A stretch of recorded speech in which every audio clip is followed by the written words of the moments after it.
just going to the results for buoys? race number Yeah. 32, sponsored by Ontario Power Generation.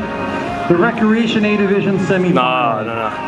In sixth spot, Rotman Commerce Liquid Assets with a time of 2:19.69. Fifth, Paddle Strong, 2:18.66. Fourth, Phoenix ETS, 2:18.30. That's young. That's totally young.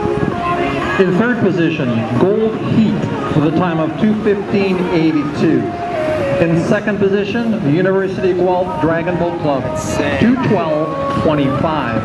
And the winning crew Look at that. with a time of 2:10.17, The Blades for race 32.